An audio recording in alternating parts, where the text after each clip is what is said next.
moyenne, les Françaises et les Français achètent 60% de vêtements de plus qu'il y a 15 ans et les conservent moitié moins longtemps. C'est énorme, surtout quand on imagine ce que ça représente comme potentiel déchet quand on finit par s'en séparer. La bonne nouvelle, c'est qu'aujourd'hui, tout se recycle, notamment dans le textile, les chaussures et le linge de maison. Aujourd'hui, on sait réparer, réutiliser et surtout recycler ces déchets qui deviennent une ressource précieuse. Alors, dans l'industrie de la mode, on connaît bien le principe du recyclage en boucle fermée.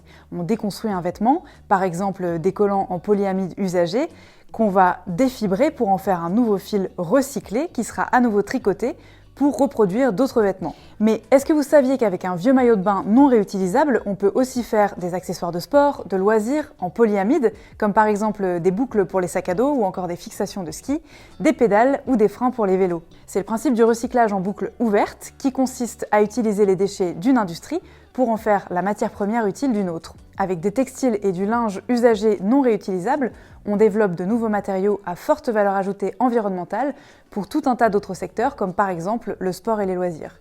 Et je vous propose d'illustrer cette réalité du recyclage avec un exemple concret, et pour ça, j'appelle Hervé Guéry de CycleAd.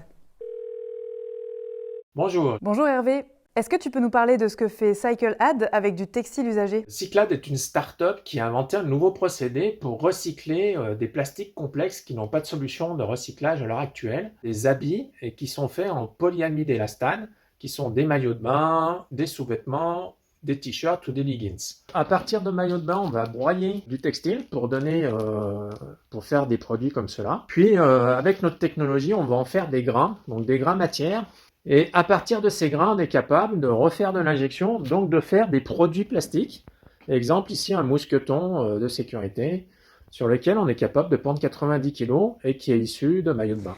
Voilà comment les textiles non réutilisables peuvent aujourd'hui fabriquer des objets utiles du quotidien. Ces voies de valorisation en boucle ouverte sont aujourd'hui les plus prometteuses en France et en Europe pour absorber les 100 000 tonnes annuelles de textiles et chaussures non réutilisables. La circularité repose sur l'idée qu'on ne doit rien jeter, que tout doit repartir dans un nouveau circuit pour aller vers un modèle zéro déchet. En apportant vos textiles, linges et chaussures usagées dans un des points de collecte partenaires de ReFashion, vous êtes sûr que 99,5% de vos dons seront valorisés. Et quand on sait qu'en 2020, seulement 39% des textiles et chaussures mis en marché ont été rapportés dans des points de collecte et que les 61% sont de potentielles nouvelles matières premières, vous savez ce qu'il vous reste à faire ?